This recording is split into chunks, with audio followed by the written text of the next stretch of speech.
Olá, pessoal, queridos amantes da psicologia. E aí, vocês acham que quem sofre de esquizofrenia não pode se beneficiar de uma boa terapia, de um processo psicoterapêutico? E como a terapia cognitivo-comportamental lida com esta questão?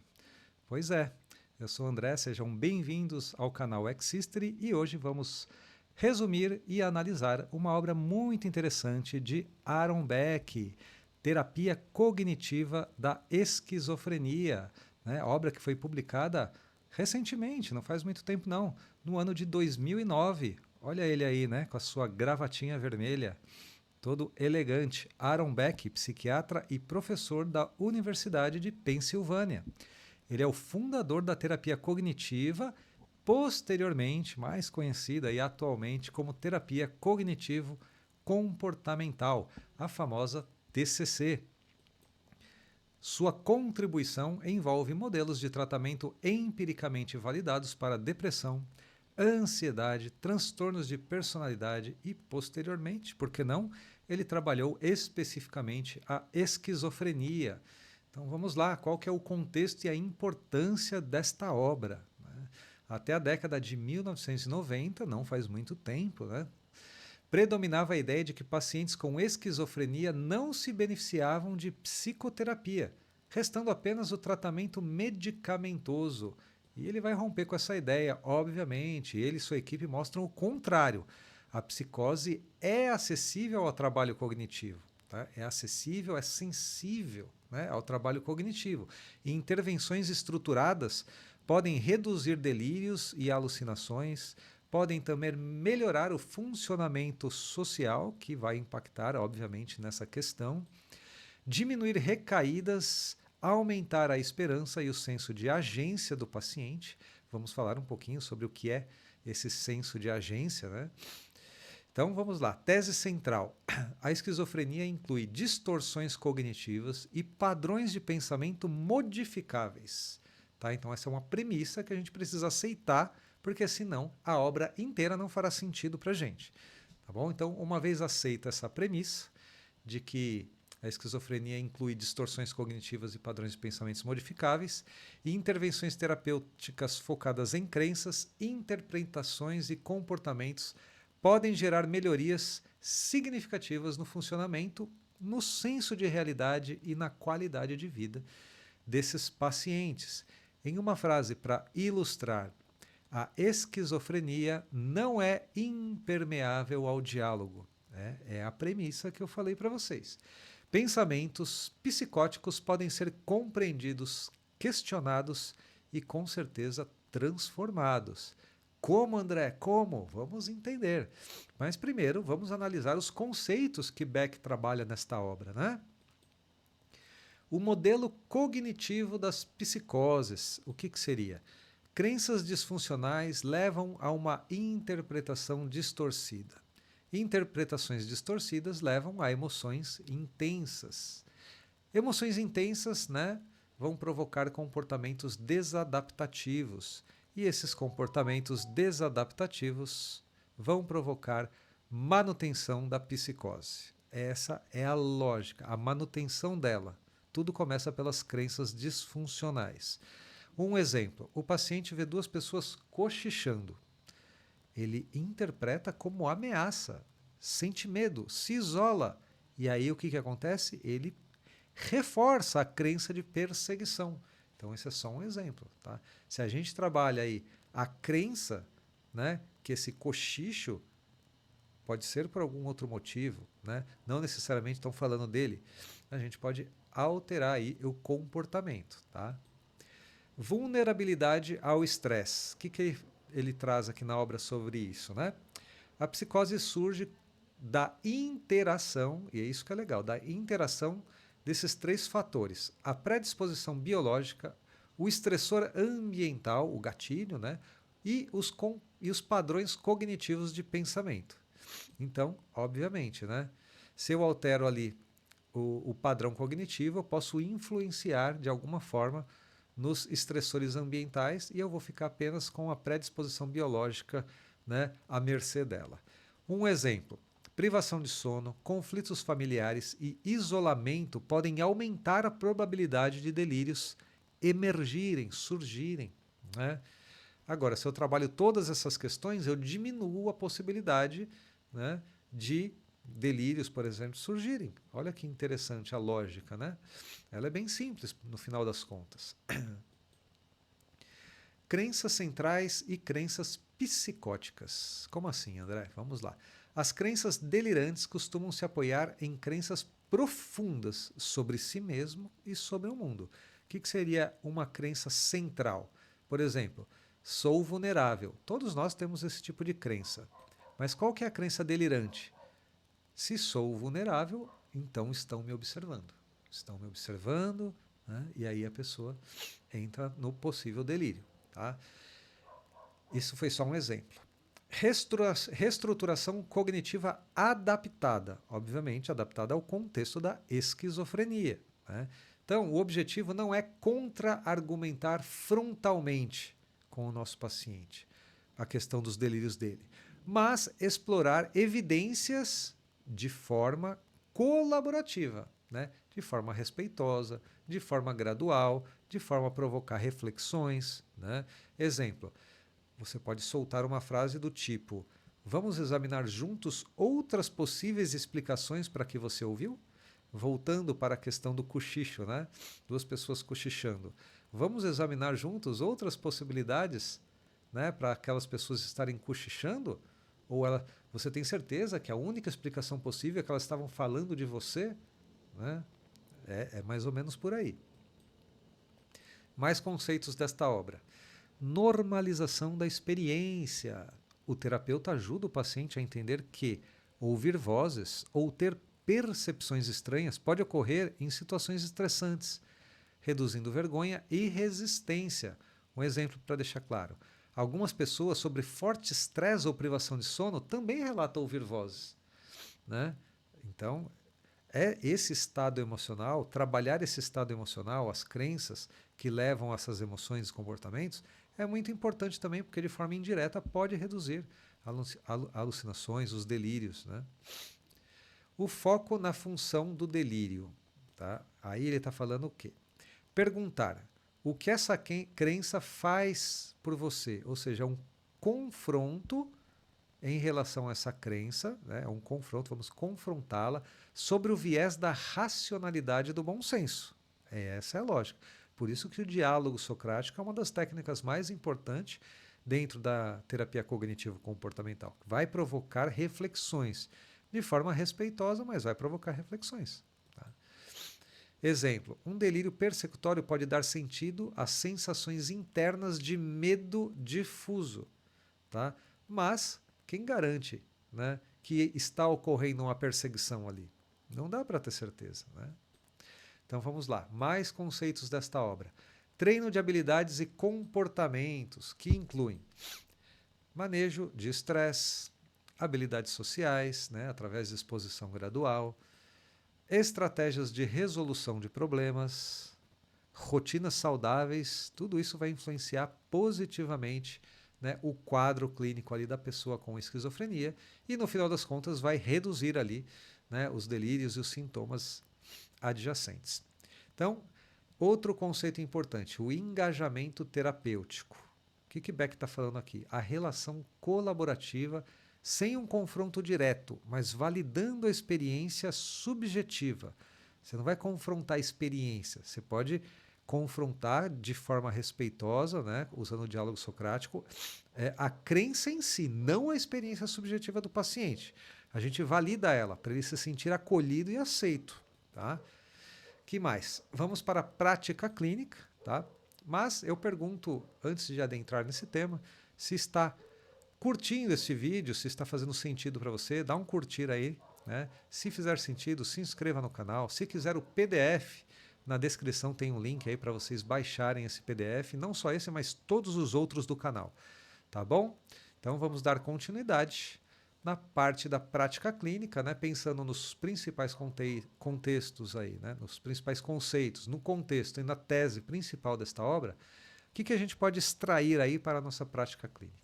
Construir a aliança terapêutica sólida, né, o interesse, que é o interesse genuíno pelas percepções do paciente. É aquele acolhimento, né, isento ali de pré-julgamentos e tudo mais.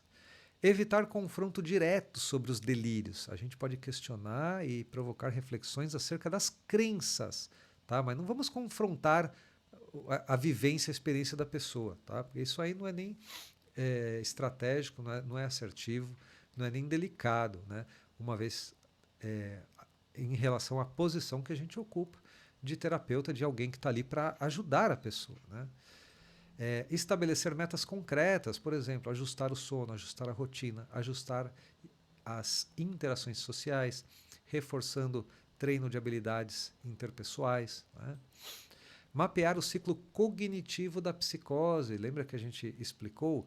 Identificar os gatilhos, identificar as interpretações automáticas, né? Mapear as emoções e comportamentos e mostrar como tudo se conecta. Essa psicoeducação é vital para o paciente que sofre esquizofrenia. Porque se ele identificar e antecipar os gatilhos, né, ele vai conseguir ter mais recursos e ferramentas para evitar possíveis delírios e outros sintomas associados à esquizofrenia, certo? O que mais temos aqui? Trabalhar com hipóteses alternativas, isso aqui é legal. Alguns exemplos de intervenção. Quais são outras possibilidades e possíveis interpretações para esse cochicho, né? O que seu amigo acharia desta situação? Olha que põe o paciente, né, a entrar em contato ali com as questões profundas, né, sobre ele mesmo, né, e sobre a sua situação. Então, ainda dentro da prática clínica, reduzir o impacto das alucinações auditivas. Nomear a voz. Olha que interessante, né? Dar um nome para ela. Explorar o conteúdo e a credibilidade dessa voz. Questioná-la nesse sentido, né? O que ela está falando faz sentido? Ela atenta contra os seus valores? É isso. Testar comportamentos que diminuem o poder das vozes. Por exemplo, ignorar, discordar, responder de forma assertiva, né? Quando eu falei, mas às vezes o que essa voz está pedindo, falando, não faz sentido ou atenta contra os valores da pessoa, né? Então, você precisa obedecer, né? Qual que é o motivo? Então, a gente vai trabalhando nesse sentido também, tá bom?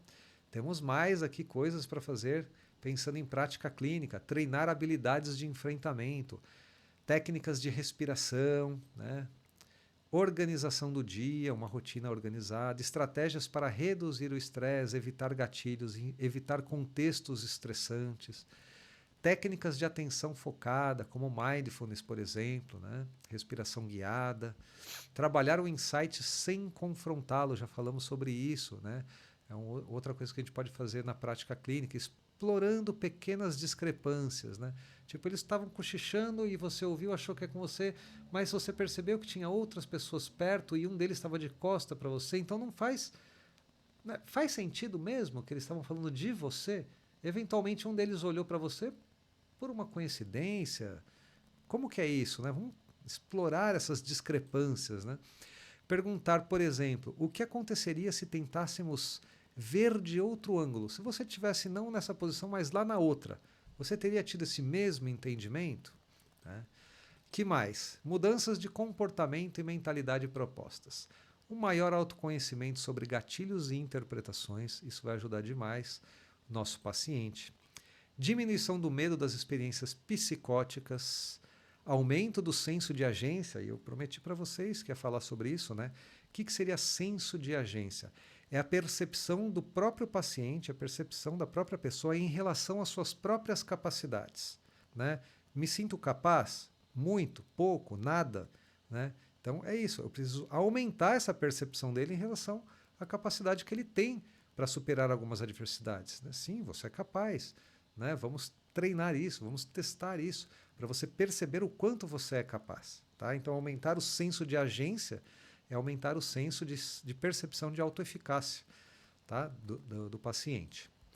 Desenvolvimento de pensamento crítico sobre as suas percepções internas, né? Explorar aquelas nuances, né? Que a gente comentou agora há pouco. Alguns exemplos de intervenções também, né? registro de evidências pró e contra crenças persecutórias. Põe o paciente para escrever. A escrita terapêutica, todos sabemos que tem validação científica e ajuda o paciente a refletir. Diários de rotina, sono e estresse. Organizar tudo isso é fundamental. E incluo aí a alimentação também. Né? Quem diz que a alimentação não influencia em tudo isso? Experimentos comportamentais moderados. Exemplo, sair sem óculos escuro para testar uma crença de vigilância. Tem que testar, né? Com um apoio, com alguém ali, de forma mediada, né? Mas tem que experimentar outros comportamentos para ir se fortalecendo, se conhecendo melhor. Tá? Técnicas para lidar com as vozes. Exemplo, né? A voz diz X, né? E aí a pessoa pergunta, o que você gostaria de responder? Né? Você pergunta para o paciente, o que você gostaria de responder? O X ou o Y ou o Z? Né? Algo diferente, algo contrário, questionando ou ignorando, né? Ou reprovando essa voz. Tá? Olha ele aí com a sua gravatinha borboleta cor vermelha, nesse caso vinho, né? Trouxe algumas frases dele aqui para a gente refletir. A psicose não é um bloco monolítico.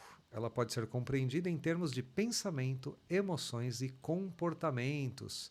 O terapeuta deve entrar no mundo do paciente, não para confirmá-lo. Tá? Esse é um erro que às vezes a gente pode cometer, mas para compreendê-lo profundamente, para sermos mais assertivos na nossa atuação. Mesmo crenças aparentemente inflexíveis se tornam maleáveis quando abordadas com curiosidade genuína e colaboração, aquela presença autêntica junto ao nosso paciente, aquele interesse genuíno pelo que ele está trazendo. Isso aí cria uma conexão mais profunda, né, que ajuda aí no processo terapêutico. Tá bom? Chegamos aqui na reflexão final. A mensagem principal desta obra é que a esquizofrenia pode ser tratada não apenas com os remédios, né, com antipsicóticos, mas com um diálogo estruturado, exploração de crenças e desenvolvimento de habilidades cognitivas e comportamentais.